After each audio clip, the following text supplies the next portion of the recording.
तो hello dear student, आपका channel पर एक बार फिर से स्वागत है। तो आज हम कक्षा छठी वस्तुओं के समूह बनाना की महत्वपूर्ण वीडियो लेकर आए हैं। तो प्यारे बच्चों, वीडियो को शुरू से लेकर लास्ट तक ध्यान से देखिएगा।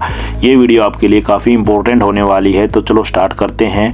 पहला क्वेश्चन है जो हमारा, एकल धागे यानी धागे से बनने वाले वस्त्र कौन से होते हैं। तो आपको पता है धागों से मोजे भी बनते हैं, स्वेटर भी बनते हैं, मफलर भी बनते हैं। तो आंसर क्या आ जाएगा? सभी। तो सही विकल्प बिल्कुल सही है। तो नेक्स्ट है जो वस्तुओं में क्या शामिल होता है। तो वस्तुओं में कुर्सियां भी शामिल होती हैं, वस्तुओं में हमारी बैलगाड़ी भी, बर्तन भी, पुस्तक भी। तो क्या आ जाएगा? उपयुक्त सभी। तो नेक्स्ट क्वेश्चन देखिएगा, ये चित्र में दिखाया भी गया है। देखिए, ये आपके पास कुर्सियां दिखाई गई हैं, ये आपके पास बैलगाड़ी दिखाई गई है, ये आपके पास बर्तन दिखाए गए हैं, ये आपके पास पुस्तकें दिखाई गई हैं। तो ये सभी क्या है? वस्तुओं में शामिल हैं। तो नेक्स्ट है जो वस्तुओं को बनाने के लिए किस चीज़ की ज़रूरत होती है। तो डियर स्टूडेंट, वस्तुओं को बनाने के लिए हमारे को पदार्थों की ज़रूरत होती है। तो जैसे नेक्स्ट क्वेश्चन है, पदार्थों में क्या क्या आता है। तो डियर स्टूडेंट, पदार्थों में कांच भी आते हैं, धातु भी आती है, प्लास्टिक भी आती है, लकड़ी भी आती है, रुई भी आती है, पदार्थ मर्दा मिट्टी भी आती है। तो क्या आ जाएगा? उपयुक्त सभी। अगर आपसे पूछा जाए पदार्थों के उदाहरण बताएं तो कांच, धातुएं, प्लास्टिक, लकड़ी, रुई, मिट्टी, ये सभी क्या हैं? पदार्थों के उदाहरण हैं। तो नेक्स्ट है, देखिए चित्र में दिखाया भी गया है। तो नेक्स्ट है डियर स्टूडेंट, प्लेट यानी थाली किसकी बनी होती है। तो प्लेट और थाली इस्पात यानी स्टील की भी हो सकती है, कांच की भी हो सकती है, प्लास्टिक की भी हो सकती है। तो आंसर क्या आ जाएगा? उपयुक्त फर्स्ट और सेकंड दोनों। तो यहाँ चित्र में देखिएगा, जो ये है ये आपके पास स्टील की है, ये आपके पास कांच की है, आपके पास प्लास्टिक की भी हो सकती है। तो आंसर क्या आ जाएगा? एक और दो दोनों।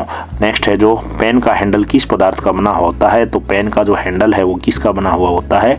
तो पेन का हैंडल डियर स्टूडेंट्स आपका सभी का बना हो सकता है, प्लास्टिक का भी बना हो सकता है, आपका स्टील का भी बना हो सकता है, लोहे का भी बना हो सकता है, लोहे का नहीं बना हो सकता, स्टील का नहीं बना हो सकता, तांबे का नहीं बना हो सकता। तो आंसर क्या आ जाएगा? प्लास्टिक का। क्योंकि यहाँ पेन का हैंडल पूछा गया है, जो हमारे खाना बनाने के बर्तन होते हैं वो पेन है उसका हैंडल पूछा गया है, न कि पेन दूसरे पेन का हैंडल। ठीक है। तो क्वेश्चन में क्या है, पेन का हैंडल किसका बना होता है। तो पेन का हैंडल किसका बना होता है। तो पेन का हैंडल हमारा प्लास्टिक का बना होता है, स्टील का नहीं बना हो सकता, क्योंकि उसमें से ऊष्मा गुजर सकती है जिसके कारण वो गर्म होकर हमारे हाथों को जला सकता है। लोहे का भी नहीं बना हो सकता, लोहे में से भी ऊष्मा आसानी से गुजर सकती है। तांबे का नहीं बना हो सकता, उसमें से भी आसानी से गुजर सकती है। कहने का मतलब हो गया कि ये तीनों की तीनों क्या है? ऊष्मा के अच्छे चालक हैं। तो ये जल्दी उसको गर्म कर देंगे और जिसके कारण हमारा हाथ जल सकता है। तो इसलिए किसका बना होता है? प्लास्टिक, क्योंकि प्लास्टिक के अंदर से ऊष्मा नहीं गुजरती। तो नेक्स्ट जो क्वेश्चन है, लकड़ी से कौन सी वस्तु बनती है। तो आपको पता है लकड़ी से कुर्सी, मेज, हल, बैलगाड़ी। तो सभी। तो आंसर क्या आ जाएगा? उपयुक्त सभी। तो यहाँ देखिए चित्र में दिखाया गया है, ये कुर्सियाँ दिखाई गई हैं, ये मेज दिखाई गई है, ये हल दिखाया गया है, ये बैलगाड़ी दिखाई गई है। तो आंसर क्या आ जाएगा? उपयुक्त सभी।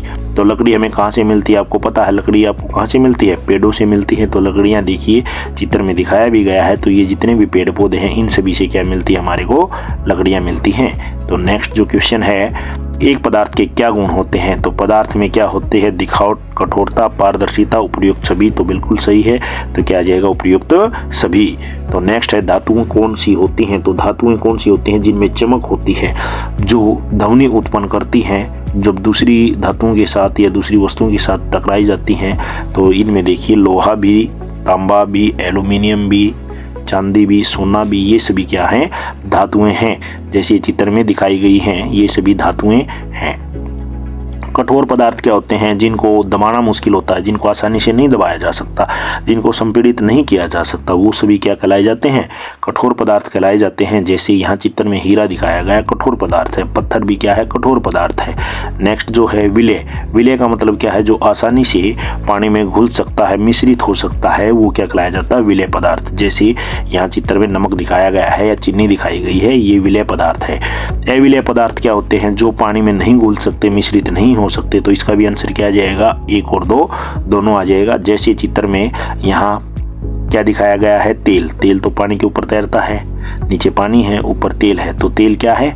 पानी में घुलनशील नहीं है। तो नेक्स्ट जो क्वेश्चन है, नेक्स्ट क्वेश्चन देखिएगा, विलय पदार्थ कौन से हैं? तो विलय पदार्थ जो पानी में घुल सकते हैं, तो आपका नमक भी घुल सकता है, चीनी भी घुल सकती है, वॉशिंग पाउडर भी घुल सकता है। तो आंसर क्या आ जाएगा? उपयुक्त सभी। तो देखिए यहाँ आपके पास चित्र में दिखाया गया है, ये आपके पास चीनी है, ये आपके पास नमक है, ये आपके पास वॉशिंग पाउडर है। तो ये सभी क्या है? पानी में आसानी से घुल सकते हैं। तो अविलेय पदार्थ, जो पदार्थ पानी में आसानी से नहीं घुलते उनको क्या कहते हैं? अविलेय पदार्थ। तो देखिए लकड़ी का बुरादा घुल जाता है, नहीं घुलता। केरोसिन घुल सकता है, मिट्टी का तेल नहीं घुल सकता। सरसों का तेल घुल सकता है, नहीं घुल सकता। तो आंसर क्या आ जाएगा? उपयुक्त सभी। तो ये देखिए चित्र में दिखाए गए हैं, तो ये सारे के सारे लकड़ी का बुरादा जो है ये पानी में नहीं घुल सकता, मिट्टी का तेल नहीं घुल सकता, यहाँ आपके दिखाया गया सरसों का तेल नहीं घुल सकता। तो ये क्या है? जल में अविलीय। पारदर्शी, तो पारदर्शी आपको पता है जिन पदार्थों के आर पार आसानी से देखा जा सकता है, सूर्य का प्रकाश आसानी से पार हो सकता है। तो आंसर 1 भी सही है, आंसर 2 भी सही है। तो क्या जाएगा? आंसर 1 और 2 दोनों। तो ये देखिएगा पारदर्शी, इसके आर पार देखा जा सकता है। तो पारदर्शी पदार्थ के उदाहरण, तो देखिए कांच, जो साफ कांच है उसके आर पार स्पष्ट देखा जा सकता है, साफ जल है उसके आर पार स्पष्ट देखा जा सकता है, वायु के आर पार स्पष्ट देखा जा सकता है। तो आंसर क्या जाएगा? उपयुक्त सभी बिल्कुल सही आंसर है। तो नेक्स्ट जो क्वेश्चन है ये देखिए चित्र में दिखाया गया है। पारदर्शी वस्तु क्या नहीं है? आपने बताना है कौन सी पारदर्शी वस्तु नहीं है, किसके आर पार स्पष्ट नहीं देखा जा सकता, प्रकाश नहीं गुजर सकता। तो मोटी लकड़ी के आर पार नहीं गुजर सकता, ये बात बिल्कुल सही है। कांच के अंदर से गुजर सकता है, पानी के अंदर से गुजर सकता है, वायु के अंदर से गुजर सकता है। तो गलत क्या हो गया इसमें? मोटी लकड़ी।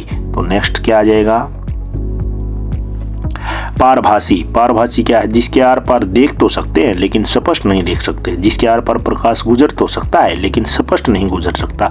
ठीक है, तो देखिए जो तेलीय कागज है उसके अंदर से धुंधला दिखाई देगा, धुंधला शीशा है उसके अंदर से धुंधला दिखाई देगा, मंदला पानी है उसके अंदर से धुंधला दिखाई देगा। इनके अंदर से प्रकाश गुजर तो सकता है लेकिन स्पष्ट नहीं गुजर सकता।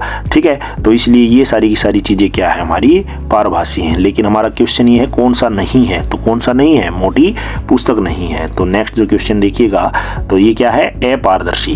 तो नेक्स्ट है अपारदर्शी किसे कहते हैं?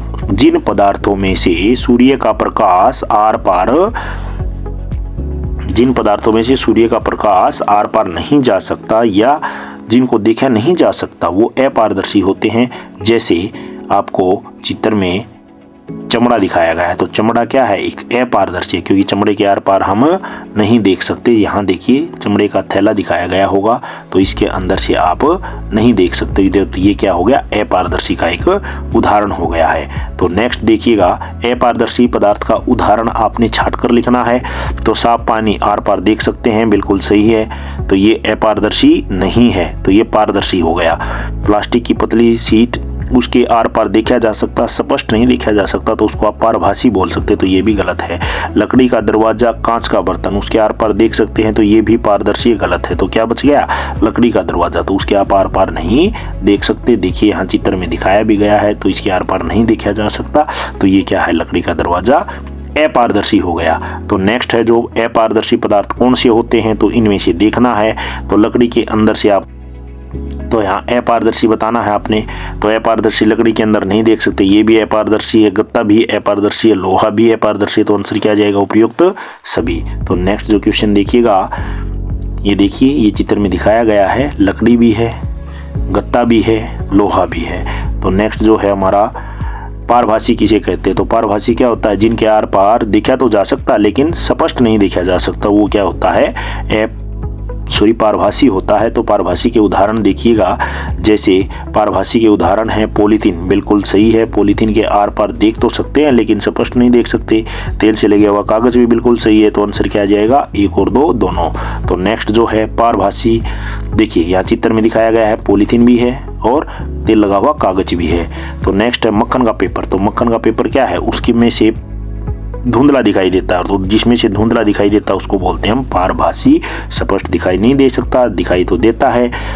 मक्खन का पेपर पारभासी हो गया। द्युतिमय, द्युतिमय का मतलब होता है जिनके अंदर चमक होती है, जो चमकीले पदार्थ होते हैं वो द्युतिमय होते हैं। जितनी धातुएं होती हैं वो द्युतिमय हैं। जैसे चित्र में आप देखेंगे, ये देखिएगा, तो ये देखिए कांच और स्टील दोनों में क्या चमक है, तो इसलिए इसको हम क्या कहेंगे, द्युतिमय पदार्थ बोलेंगे। तो नेक्स्ट जो क्वेश्चन है हमारा डियर स्टूडेंट, कुछ वस्तुओं के नाम लिखो। तो वस्तुओं के नाम आपको पता है, पुस्तक भी वस्तु है, गिलास भी वस्तु है, खिलौना भी वस्तु है, तो उपयुक्त सभी आ जाएगा आपका सही आंसर। तो ये चित्र में देखिए आपको बिल्कुल स्पष्ट दिखाया गया है, किताब है, गिलास है, खिलौने हैं, ये सारे क्या हैं, वस्तुएं हैं। तो नेक्स्ट है कुछ पदार्थों के नाम लिखिए। तो पदार्थ भी क्या हैं, ये सभी पदार्थ हैं, आपको पता है कांच भी पदार्थ है, कागज भी पदार्थ है, आपको पता है चमड़ा है, ये भी पदार्थ है, ठीक है। तो क्या आ जाएगा, उपयुक्त सभी आ जाएगा।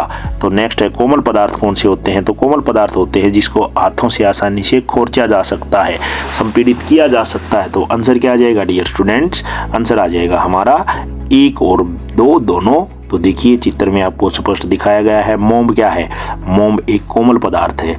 यहाँ आपको दिखाया गया है ये क्या है, मोम, मोमबत्ती का मोम है ना, वो क्या है, कोमल पदार्थ है। जल में घुल जाता है, तो आपने बताना है इनमें से कौन सा जल में घुल जाता है। तो कौन सा जल में घुल जाता है, तो इनमें से बताओ कौन सा है जो जल में घुल जाता है। तो इनमें से कोई भी नहीं है जो जल में घुल सकता हो, ठीक है। तो आंसर इनमें नहीं है, तो जल में इनमें से कोई भी नहीं घुल सकता। तो नेक्स्ट जो है विलीन शब्द का अर्थ, विलीन का मतलब होता है घुलनशील, जो पानी में घुल जाए या द्रव में बिल्कुल लुप्त हो जाए, तो उसको क्या बोलते हैं, विलीन। तो जैसे यहाँ चित्र में दिखाया गया है, तो ये क्या है, जल में विलीन है। सिरका पानी में घुल जाता है, बिल्कुल सही है, ठीक है। तो सिरका खालिस्तान में घुल जाता है, तो क्या आ जाएगा, जल में। तो आंसर क्या आ जाएगा इसका, जल में घुल जाता है। तो नेक्स्ट जो क्वेश्चन है हमारा, नीचे दिए गए खाद्य पदार्थ। खाद्य पदार्थ का मतलब होता है जिनको हम आसानी से खा सकते हैं, वो नहीं है। खाद्य पदार्थ बताना है तो जल है, संतरा है, चीनी है, सेब है। तो इनमें से कौन सा खाद्य पदार्थ नहीं है। तो खाद्य पदार्थ कौन सा नहीं है डियर स्टूडेंट, आप बता सकते हैं। जल को हम पी सकते हैं, खा नहीं सकते। तो ये आंसर क्या आ जाएगा, बिल्कुल सही आ जाएगा।